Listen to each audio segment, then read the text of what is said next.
8h et presque 14 minutes sur Studio Kalita. Nous continuons cette heure d'actualité et nous allons parler d'une loi qui a fait beaucoup parler d'elle la semaine dernière, puisqu'elle a été en tout cas adoptée en lecture préliminaire à la Knesset, au Parlement israélien.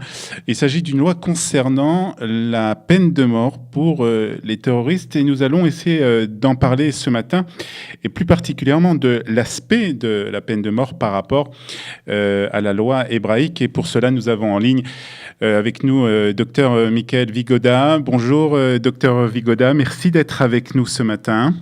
Bonjour. Bokertov, vous êtes le directeur du département de la loi hébraïque au ministère de la Justice, c'est-à-dire que vous occupez en fait de tout ce qui concerne le droit hébraïque par rapport à la loi israélienne, c'est ça ? Absolument.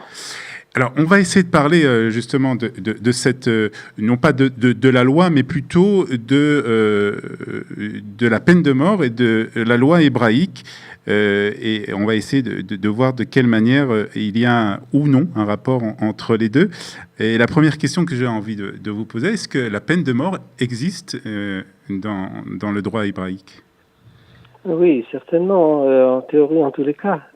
Pour qui lit le texte biblique, le texte de la Torah, on ne peut pas passer à côté. Il y a de nombreux versets qui sanctionnent certaines fautes diverses, aussi bien des crimes reconnus comme tels aujourd'hui, des crimes donc, je dirais, à caractère asocial, tels que le meurtre, ou ce genre de crimes, que les crimes par rapport à la religion, comme l'idolâtrie ou autres, qui sont sanctionnées dans la Torah, les unes comme les autres, quand elles sont des fautes graves, par la peine de mort. Mot yumat, c'est quelque chose qui est récurrent dans le texte biblique. Ah, donc cette peine de mort existe dans le droit biblique, comme vous venez de l'expliquer. Est-ce qu'aujourd'hui, il est possible d'imaginer, en tout cas, cette loi existe aussi dans la loi en fait israélienne, puisque c'est une loi qui existe en tout cas pour les tribunaux militaires. Est-ce qu'il est possible d'imaginer que cette loi soit appliquée aujourd'hui en Israël ? Un instant, il faudrait peut-être mettre de l'ordre dans ces questions, parce que vous m'avez demandé si la peine de mort existe dans la tradition du droit hébraïque, et je vous ai répondu que oui, et je vous ai dit oui en théorie. Parce qu'il faut faire ici une distinction, il faut bien se rendre compte qu'il y a un certain mouvement, je dirais, un mouvement de balancier. Si d'un côté, il n'y a pas de doute qu'en théorie, la peine de mort existe dans la Torah, il n'en reste pas moins vrai d'un autre côté que cette existence théorique de la peine de mort est tempérée d'une telle façon qu'elle est quasiment, et de fait, elle est annulée. C'est-à-dire la peine de mort prévue par la Torah est en réalité inapplicable, et pas seulement dans l'Israël moderne, mais cette peine de mort est impraticable, en tous les cas depuis 2000 ans en arrière, comme nous l'enseigne le Talmud, que une des conditions de procédure, par exemple, pour que puisse être prononcée une peine de mort selon les lois de la Torah, il faut que cette peine soit prononcée par un tribunal qui a la compétence de le faire. Le tribunal est un tribunal qui est constitué de 23 juges, pas moins. 23 juges qui ont une compétence qui n'existe plus depuis pratiquement la destruction du temple. Et une des conditions de procédure de plus, c'est que ne peut prononcer une peine de mort que le Sanhedrin, donc ce Beit Din, ce tribunal de 23 juges, quand il siège sur le mont du Temple, à la Lishkat Agazit, à Yerushalayim. Un autre Beit Din n'a pas cette prérogative. Et donc on se rend bien compte qu'il y a des règles de procédure qui tempèrent, voire annulent l'existence théorique de cette loi. Et en tout cas au niveau de la Torah, les exigences de procédure, par exemple, en termes de preuves, et d'autres procédures. Par exemple, il faut absolument 2 témoins, il faut que le criminel ait été prévenu juste avant de commettre son crime et qu'il ait accepté sur lui de prendre, de commettre le crime tout en sachant qu'il allait encourir une peine de mort. Vous voyez bien que les conditions sont telles qu'en réalité, la peine de mort de la Torah ou prévue par la Torah est quasi impraticable. Et on se rappelle ce fameux texte de la Mishnah dans le traité de Makot qui nous enseigne que nos sages ont déjà discuté cette question de la peine de mort à une époque où elle n'était plus mise en pratique, mais ils en ont discuté de façon théorique et les uns disaient qu'un Beit Din, c'est-à-dire un tribunal qui prononcerait une peine de mort ne serait-ce qu'une fois tous les 7 ans, voire même une fois tous les 70 ans, serait considéré comme un Beit Din criminel, comme un tribunal criminel. Et Rabbi Tarfon et Rabbi Akiva, dans cette même Mishnah, nous disent que si eux avaient siégé au Sanhédrin, eh bien, aucun homme n'aurait été mis à mort parce qu'ils auraient exigé de telles procédures et de telles preuves qu'en réalité jamais cette peine n'aurait été applicable.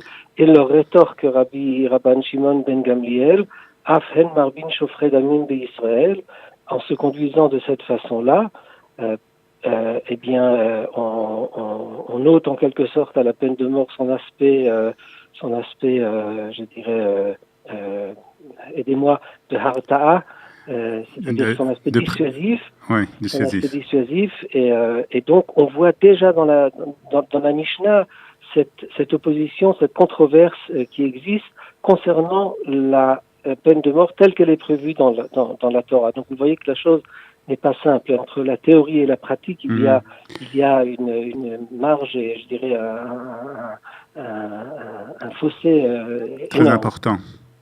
Un fossé très important. Et justement, en concernant la Torah, il n'y a eu donc jamais eu de cas de peine de mort dans nos sources? Non, ça je ne peux pas le dire. Ça veut dire qu'on nous parle on parle dans les sources. D'ailleurs, la Torah elle-même parle à l'époque biblique de mise à mort du temps de Moshe. La Bible nous raconte des cas dans lesquels il y a eu des mises à mort quand même. Il y a eu des mises à mort. Mais je dirais que c'est d'autant plus intéressant de se rendre compte alors que dans le texte biblique, nombre de fois, comme je l'ai dit, figure la peine de mort, Motiumat, on le maquet ish vamet Motiumat, si un homme frappe son prochain et le met à mort, et il sera lui-même mis à mort, etc. Donc l'existence de cette peine aurait pu engendrer un système juridique, je dirais, dans lequel eh bien, la peine de mort, eh bien, c'est quelque chose qui est courant et qui est mis en pratique. Eh bien, il se trouve que le développement de la Torah Sheba'al Peh, de la Torah orale, a fait que, en fait, l'avis de Rabbi Akiva et de ses pairs qui partageaient cette même idée a quand même pris le dessus et il y a une réticence viscérale, je dirais, à l'application de la peine de mort. Ça veut dire que d'un côté, elle doit exister théoriquement pour se rendre compte de la gravité de certains actes, mais d'un autre côté, la mise en application éveille des réticences très très très fortes. Et ce qui a amené donc finalement à l'abolition de facto de la peine de mort, en tous les cas il y a 2000 ans en arrière. Ceci dit, il faut quand même remettre également les choses, les pendules à l'heure, et se rappeler que parallèlement à la loi de la Torah, c'est-à-dire au din Torah proprement parlé, il faut savoir qu'il y a des prérogatives qui sont les prérogatives du roi, c'est-à-dire du souverain politique, qui est responsable de l'ordre public, et également des tribunaux au cours des générations qui, d'après le texte talmudique, sont habilités, dans des cas d'exception, de prononcer des jugements et des arrêts voire même jusqu'à des arrêts effectivement de peine de mort. Donc, dans certains cas, des tribunaux, par exemple comme un tribunal militaire, pourraient prononcer, selon la loi hébraïque, une condamnation, une peine. En théorie. En théorie. En théorie de droit hébraïque, ce n'est pas impossible. Mm-hmm. Ce n'est pas impossible, puisque, comme nous l'enseigne la Gemara, la Gemara nous dit Makin de Onshin Shelo Alpidin Torah, c'est-à-dire on peut appliquer des sanctions qui dévient du din Torah, de la loi proprement parlée, alors que donc, comme je l'ai expliqué, en réalité, l'énoncé ou un verdict de peine de mort est quasiment impossible, est impossible après le din Torah, mais dans ces lois d'exception, ces lois d'urgence, ce serait possible. Et on sait qu'il y a des précédents au Moyen-Âge, en Espagne par exemple, du temps du Roche, Rabbeinu Asher, et du temps de son fils, surtout Rabbi Yehuda, son fils, il y a bien des responsa dans lesquels il a signé lui-même des accords à ce que certains tribunaux qui en avaient la compétence et qui avaient l'autorité de le faire dans le monde espagnol de l'époque, ils avaient cette autonomie juridique et ont été prononcés dans des cas rares, mais ont été prononcés des peines de mort. Il faut juste se rendre compte qu'à l'époque, dans le monde non juif, les peines de mort étaient prononcées, je dirais, à tire-larigot. C'était journalier. Alors que les tribunaux hébraïques faisaient figure de laxistes, etc. Et donc il fallait qu'ils montrent qu'ils s'occupent également de maintenir l'ordre public. Nous vivons aujourd'hui dans un monde dans lequel on s'est rendu compte, je crois, que la justification de passer outre les termes propres de la loi toranique et de prononcer des jugements aussi graves que cela sont certes possibles, mais ils ne sont possibles que dans la mesure où ils viennent pour établir et pour assurer l'ordre public, pour assurer Shlom HaTzibour, donc oui, l'ordre public. L'ordre public, et donc il faut être persuadé que l'application d'une telle peine favorise effectivement et peut promouvoir la dissuasion de crimes. Et cette question-là, autant que je sache, chez les spécialistes, chez les criminologues, est très très controversée. Et dans la mesure où elle est très controversée, cela remet très sérieusement en doute la légitimité de la possibilité d'une application d'une peine qui ne serait pas en réalité effective au niveau de la dissuasion qu'elle serait supposée amener. Docteur Michael Vigoda, merci pour ces explications sur la peine de mort dans le droit hébraïque, concernant bien entendu cette loi qui a été adoptée, en tout cas en lecture préliminaire à la Knesset, et qui sera discutée bien entendu dans les jours à venir ou dans les semaines à venir à la Knesset. Merci beaucoup, docteur Vigoda. C'est moi qui vous remercie. Bonne journée à vous.